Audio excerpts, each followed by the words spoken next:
Emily collapsed in the kitchen on a Tuesday afternoon, and in that single moment, the world split cleanly into before and after. There was no warning, no dramatic buildup, no clutching of her chest or cry for help. One moment she was standing at the counter, rinsing a glass under the tap, and the next, she was gone. The glass slipped from her fingers first, hitting the tile with a sharp crack that made me look up from my laptop. Then her knees buckled, folding beneath her like they had simply decided to stop working, and her body followed, crumpling to the floor in a way that human bodies should never move. I was across the room when it happened, close enough to see her eyes roll back to white crescents, far enough that I couldn't close the distance in time to catch her. The sound of her head hitting the floor will stay with me forever. Dull, final, wrong. Hey everyone, if you're watching this, I want to hear from you. Go ahead and write your country and city in the comment box below. I'd love to see where all of you are from. Also, make sure to subscribe to the channel and hit that notification bell so you don't miss any of our amazing stories. And don't forget to follow us for more epic content. Let's grow this community together.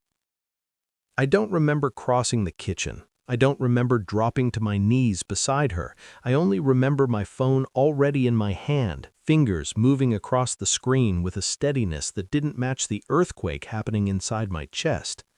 The 911 operator answered on the second ring, her voice calm and professional, trained to be the eye of other people's storms. I gave her our address, speaking clearly, even as my free hand pressed against Emily's neck, searching for a pulse I prayed was still there. I found it, weak but present, fluttering beneath my fingertips like a bird trying to escape. The operator asked questions and I answered them, pulling information from some functioning part of my brain while the rest of me screamed in silence. Medical history, current medications, what happened before she collapsed. I gave her the gate code to our community, the same code every emergency service in the county had on file, the code that was supposed to guarantee access when seconds mattered most. The operator told me the ambulance was en route, estimated arrival 6 minutes. I thought that meant the worst was over. I thought help was coming and everything would be handled by professionals who did this every day. I thought I just had to hold on, keep Emily breathing, keep talking to her even though she couldn't respond. I told her she was going to be fine. I told her to stay with me. I told her I loved her over and over, as if the words themselves could anchor her to consciousness. The sirens came within minutes, just as promised, growing louder as they approached our neighborhood. Red and blue lights flickered through the living room window, painting the walls in urgent, strobing colors that meant help had arrived. I held Emily's hand on the cold kitchen floor, counting her shallow breaths, willing each one to be followed by another. The lights grew brighter, closer, filling the house with their promise of rescue. And then they stopped. Not at my driveway, not in front of my house, somewhere down the street, maybe 200 yards away. The sirens cut off mid-wail, and the silence that followed was the most terrifying sound I had ever heard. I didn't want to leave her. Every instinct told me to stay, to keep holding her hand, to keep counting breaths. But the silence stretched on, 5 seconds, 10 seconds, 15, and the ambulance didn't appear. Something was wrong. Something was very wrong. I pressed a kiss to Emily's forehead, whispered that I would be right back, and ran for the front door. I left it wide open behind me, not caring about anything except finding out why help had stopped coming. The street was quiet in that suburban way, manicured lawns and decorative mailboxes, and silence that felt purchased rather than natural. At the far end, where our community gate stood between the neighborhood and the main road, the ambulance sat motionless. Its lights still flashed, red and blue cycling endlessly, but the vehicle wasn't moving. The gate remained closed, a barrier of wrought iron and electronic locks standing between my wife and the people trained to save her life. And positioned in front of the keypad, one hand raised like she was directing traffic at a school crosswalk, was Karen Blake. I recognized her immediately. Everyone in the neighborhood did. Karen had been HOA president for 7 years, elected and re-elected on platforms of property values and community standards and rules that somehow multiplied every season. She measured grass heights with a ruler. She photographed cars parked 1 inch over driveway boundaries.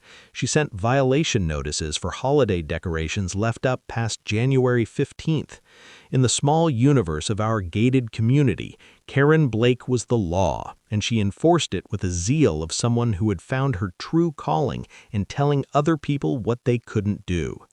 Now she stood between an ambulance and a dying woman, and she had her phone out, recording everything. I could hear her voice before I reached the gate, that clipped, authoritative tone she used at every meeting, the voice that made minor inconveniences sound like constitutional crises. She was telling the paramedics they couldn't enter without HOA authorization. She was citing emergency protocols that required board approval for gate access. She explained verification procedures existed for the safety of all residents. She gave my wife's cardiac event or stroke or whatever nightmare was happening in my kitchen like a zoning variance request that had been improperly filed. The lead paramedic, a broad-shouldered man with gray at his temples and the kind of calm that comes from decades of experience, stood at the gate with his hands gripping the iron bars. His partner, younger and visibly frustrated, paced behind the ambulance with a radio in his hand. The older paramedic spoke firmly, explaining that they had received an emergency dispatch, that someone inside the community needed immediate medical attention, that every moment of delay increased the risk of permanent damage or death. Karen didn't move. She repeated her position about verification procedures. She said protocols existed for good reasons. She said the gate would stay closed until proper authorization was obtained. I reached them out of breath, my lungs burning, my voice already rising to a shout. I called Emily's name. I begged Karen to move, to open the gate, to let them through. She turned to face me with the same irritated expression she wore when someone submitted a paint color that wasn't on the approved list. Her eyes moved over me with practiced disapproval, cataloging my panic like it was another violation to document. She told me I hadn't submitted an emergency access request. She said the form was available on the HOA website. She explained that proper channels existed for exactly these situations, and following them ensured everyone's safety. Then, while I watched in disbelief, she removed the override key from the keypad housing and locked the metal cover with a click that echoed through my entire body. The gate was now sealed. No code would open it, no manual release would work. Karen Blake had just locked my wife behind a wall of bureaucracy and wrought iron. The younger paramedic gripped the gate bars, knuckles white. He looked through the iron to me with an expression I will never forget, a mixture of professional frustration and human helplessness. He said 4 words that still wake me from sleep on bad nights. "Sir, every minute matters." He wasn't being dramatic, he was stating medical fact. Brain damage begins within 4 minutes of oxygen deprivation. Heart tissue dies progressively with each passing moment. The difference between full recovery and permanent disability, between life and death, is measured in seconds and minutes, not forms and procedures. I screamed at Karen to open the gate. I used words I had never spoken aloud to another person. I pleaded and threatened and bargained, cycling through every emotional register trying to find the one that would break through her bureaucratic shell. Karen crossed her arms across her chest, the phone still recording in one hand, and told me to calm down. She said that if they bypassed the rules for one person, everyone would expect the same treatment. She said maintaining consistent standards was the foundation of community safety. She said these words while my wife was lying unconscious on our kitchen floor, while an ambulance full of life-saving equipment sat useless 20 feet away, while 3 trained paramedics waiting helplessly for permission they should never have needed to request. The lead paramedic stepped away from the gate and pulled out his radio. His voice was calm but edged with something harder when he spoke to dispatch. He reported that they were being denied access to a medical emergency by a civilian. He requested police assistance for an obstruction situation. He gave the address and the gate code that should have worked. He explained loudly enough for Karen to hear every word that the HOA president was actively blocking ambulance access to someone who might be dying. Karen's phone stopped recording. She lowered it to her side, and for the first time since I had known her, for the first time in 7 years of HOA meetings and violation notices and petty power struggles over fence heights and lawn ornaments, she looked uncertain, but she didn't move. She didn't unlock the gate. She just stood there, arms still crossed, waiting for someone with more authority than me to tell her she was wrong. The police arrived before the ambulance moved an inch. A single cruiser pulled up behind the emergency vehicle, lights flashing, and Officer Luis Ramirez stepped out already reading the scene. He was a tall man with a measured way of moving, someone who had clearly seen enough chaos to know that adding more never helped. He took in the flashing lights of the stalled ambulance, the paramedics standing idle behind the gate, the woman planted in front of the keypad like she was defending sacred ground. He didn't shout. He didn't reach for his weapon or his radio. He just walked forward with purpose, each step deliberate, until he stood directly in front of Karen Blake. He tried the keypad once, punching in the universal emergency code, and nothing happened. He looked at Karen and told her to open the gate. It wasn't a request, it was an instruction delivered in a tone that expected compliance and would accept nothing less. Karen launched into her explanation, words tumbling over each other in a cascade of justifications. She talked about HOA bylaws and security procedures and the importance of maintaining protocols. She talked about liability and unauthorized access and the precedent that would be set if emergency vehicles could simply enter whenever they claimed to have a reason. She talked faster as she went, as if speed could replace legitimacy, as if saying enough words would somehow build a legal fortress around her position. Officer Ramirez cut her off mid-sentence. His voice didn't rise, but something in it sharpened. He told her she was obstructing emergency medical services. He used that word specifically, obstructing, and it landed between them like a stone dropped into still water. Karen bristled at the accusation. She insisted she had authority over gate access. She cited her position as HOA president as if it were a rank equivalent to his badge. She genuinely seemed to believe that her elected role in a homeowners association carried the same legal weight as a police officer responding to an emergency. Ramirez didn't argue. He didn't cite statutes or threaten immediate arrest. He asked one question instead, and he asked it quietly enough that Karen had to lean forward to hear. "Do you want this on your record?" The question hung in the air.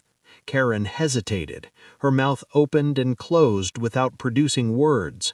For one long moment, I thought she might finally unlock the gate, finally step aside, finally let the people trained to save lives do their jobs. But the moment passed. She stayed where she was. Officer Ramirez turned and signaled to the paramedics. The younger one moved immediately, reaching into a side compartment of the ambulance and emerging with bolt cutters.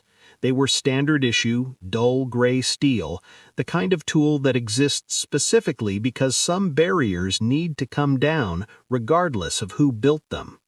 Karen saw the cutters and her voice went shrill. She shouted that they were about to destroy HOA property. She threatened lawsuits and complaints and formal grievances filed at every level of government she could name. The officer replied without looking at her. He said she could bill the city. He said her lawyer could try. He nodded to the paramedic, who stepped forward and positioned the cutters around the lock. The blades closed with one clean squeeze, and the lock fell away in 2 pieces. The gate swung open, finally, blessedly open, and the ambulance engine roared back to life. The vehicle rolled through immediately, siren cutting back on, tires screaming slightly on the pavement as it accelerated toward my house. I ran to my car and followed, heart pounding so hard I could feel it in my throat, my hands shaking on the steering wheel, every second of delay replaying in my mind like evidence at a trial. In my rearview mirror, I caught a glimpse of Karen standing alone on the sidewalk outside the gate. She had her phone out again, recording, shouting about violations and lawsuits and consequences that would follow. No one was listening. No one cared. The ambulance was already in my driveway when I pulled up behind it. The paramedics had the back doors open and were moving toward my front door with equipment I couldn't name and expertise I desperately needed. I followed them inside, pointing toward the kitchen, words failing me as I watched them work. They were fast and silent, communicating in glances and short phrases, a choreography of crisis response performed with practiced precision. They checked Emily's vitals, started an IV, secured an oxygen mask over her face. They loaded her onto a stretcher with movements that were somehow both urgent and gentle. The lead paramedic, the one who had stood at the gate and tried to explain why minutes mattered, looked at me as they prepared to transport. He said I had called in time. He said it with a small nod, an acknowledgement that things could have ended differently, but hadn't. I nodded back because I couldn't trust my voice. I couldn't tell him about the minutes we had lost, about the locked gate and the woman with the clipboard soul who had decided her authority mattered more than my wife's life. I would tell him later, in the statement I would give to police, in the lawsuit that would follow, in the story that would spread through the neighborhood and beyond. But in that moment, I just nodded and followed the stretcher out to the ambulance. A neighbor stood on her lawn, phone raised, recording everything. The ambulance, the stretcher, the broken gate still visible down the street. Others were emerging from their houses, drawn by the sirens and lights, sensing that something significant had happened in their carefully regulated community. No one spoke to me. No one offered hollow comfort or asked questions I couldn't answer. They just watched, and their watching felt like a kind of witness. Officer Ramirez arrived at my house as the ambulance prepared to leave. He had followed at a normal pace, not rushing, already thinking about reports and statements and the official record of what had occurred. He spoke briefly with the paramedics, getting their account while it was fresh. Then he came to me, notebook open, asking what had happened from the beginning.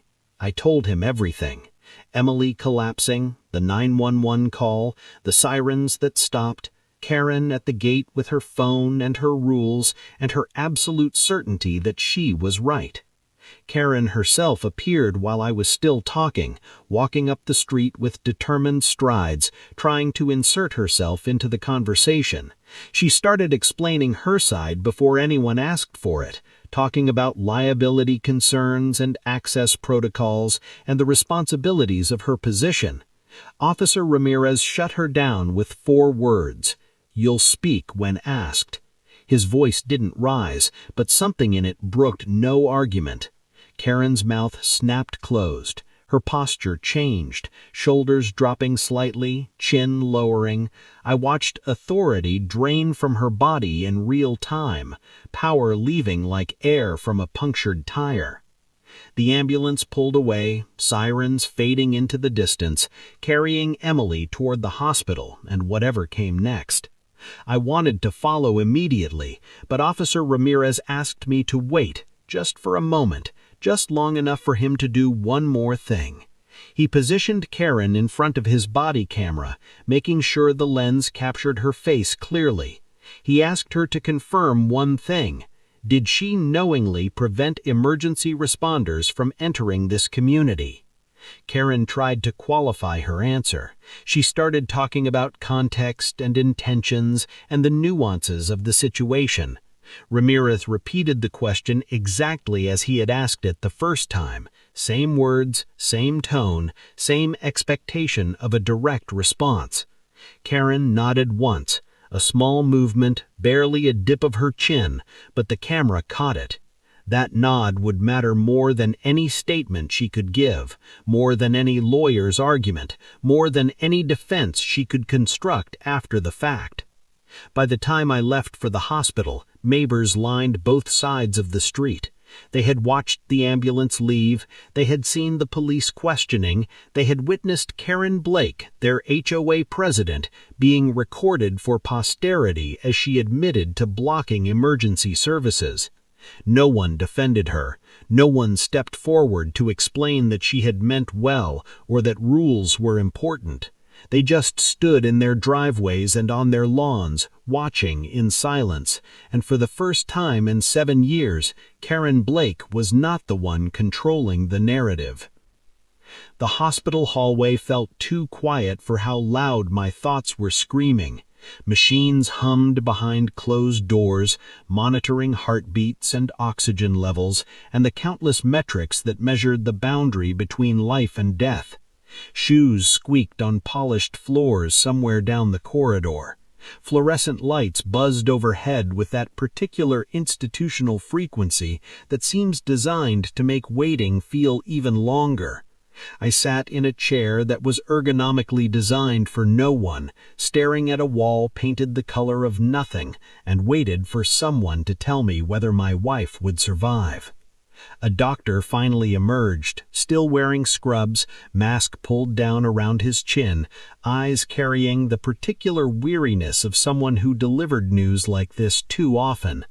He found me in the waiting area and sat down in the adjacent chair, close enough that our conversation felt private despite the public space. Emily was stable. Those were his first words, delivered like a gift he knew I needed before anything else. She was not out of danger, he continued, but she was alive. He explained what had happened in terms I could understand, a cardiac event that had temporarily disrupted blood flow, something that could have been much worse if treatment. Karen was personally liable for the full amount, not the HOA, which had successfully distanced itself from her actions, not an insurance company, which had declined to participate in her defense, just Karen herself, writing checks from accounts that would take years to recover, if they ever did. I didn't feel satisfaction when I learned the final number. I didn't feel vindicated or triumphant. I just felt tired, ready for this chapter to close so the next one could begin. The HOA issued its formal apology at a general meeting held on a Wednesday evening, attendance higher than any meeting in recent memory. Margaret Chen read the statement aloud, her voice steady and sincere, acknowledging that the organization had failed its residents and the emergency services that protected them. Representatives from the fire department and EMS attended as guests, accepting the apology with professional grace while making clear that such incidents could never happen again. Residents listened in silence, some nodding, some looking away, all of them complicit in having created a community where Karen's authority had been possible. Policy changes were announced at the same meeting. Emergency access would never again require authorization of any kind. Gate codes would be shared proactively with all first responders in the region. The board would undergo training in emergency protocols, learning to distinguish between rules that protected residents and rules that endangered them. The HOA that emerged from this crisis would be different from the one that had caused it, though only time would tell if those differences would last. Emily came home on a Sunday in early spring, the weather finally warming after a winter that had felt endless. I pushed her wheelchair through our front door and watched her look around the living room like she was seeing it for the first time. Everything was exactly as she had left it, except for the vase of flowers on the coffee table that neighbors had sent, and the stack of cards wishing her well, and the small ways our home had become a place of recovery rather than just a place of living. She was still weak, still months away from anything resembling her old routine, but she was alive. That fact eclipsed everything else, every legal proceeding and community meeting and media interview, every sleepless night in hospital chairs, and every moment of rage at the woman who had almost taken this future from us. Emily was home. Emily was recovering. Emily would be okay. The gate opened freely now when we drove through it. No codes required for emergency vehicles, no delays, no authorization, no one standing guard against the sirens that might someday come again. The broken lock had been replaced with something simpler and safer, a mechanism that prioritized access over control. It was how things should have been from the beginning. A lesson that never should have required teaching, a change that never should have needed a crisis to implement. I saw Karen Blake one final time, months after the settlement, on a morning when I was returning from a grocery run and she was loading boxes into her car. A moving truck sat in her driveway, workers carrying furniture through her front door, dismantling the home she had lived in for over a decade. She looked up as I drove past, and our eyes met for just a moment through my windshield. There was no anger in her expression, no defiance, no lingering belief that she had been right and the world had been wrong, just exhaustion, the hollow fatigue of someone who had lost everything and was only now beginning to understand why. She didn't wave, she didn't nod, she just turned back to her boxes and continued loading them into a car that would take her somewhere else, somewhere no one knew her name or her story, somewhere she could try to become someone different from the woman who had blocked an ambulance. I didn't stop. I didn't say anything, didn't offer final words of condemnation or unexpected forgiveness. I just drove past, through the gate that now opened without resistance, up the street to the house where Emily was waiting, into a future that had almost been stolen from us by someone who valued rules more than lives. Some lessons cost more than others. Some mistakes can't be apologized away or negotiated into smaller consequences. Some moments reveal who people really are, beneath the titles and the authority and the carefully maintained facades of community leadership. Karen Blake had revealed herself at that gate, phone recording, hand raised, voice insisting on procedures while my wife lay dying. And the community that enabled her, that had elected her again and again, that had nodded along at meetings while she accumulated power without wisdom, had been forced to see what their indifference had created. Emily and I rarely talked about that day anymore. It existed in our past like a scar, present but healing, acknowledged but not dwelt upon. We focused on recovery and the future, on the appointments and medications and small daily victories that marked her return to health. We focused on each other, on the marriage that had survived a test neither of us had anticipated, on the life we were still building together. But sometimes, late at night when Emily was asleep and the house was quiet, I would stand at the kitchen window and look down the street toward the gate. I would remember the sirens stopping. I would remember the silence that followed. I would remember 11 minutes that felt like 11 hours, and a woman who had decided that her rules mattered more than my wife's life. And I would be grateful, endlessly and specifically grateful for the paramedic who called for police, for Officer Ramirez who didn't hesitate, for the bolt cutters that broke through what should never have been locked in the first place. I would be grateful for every person who had chosen correctly in those critical moments, who had understood that some situations don't wait for authorization, that some emergencies override every rule ever written. HOA bylaws are suggestions. Community standards are preferences. Gate codes and access protocols and verification procedures are conveniences that exist to make daily life more orderly.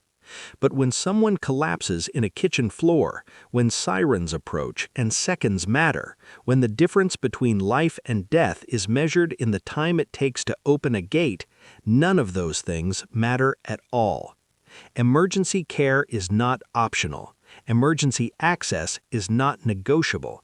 And everyone in our community learned that lesson the hardest way possible, written in police reports and court documents, and the memory of a woman who almost died because someone else decided their authority was more important. The gate opens freely now. The sirens pass through without stopping, and somewhere far away, in a town where no one knows her history, Karen Blake is learning to live with what she did. I hope she remembers. I hope she never forgets. I hope every time she hears a siren, she thinks about what might have happened, what almost happened, what she chose to let happen. Because I will never forget. Emily will never forget.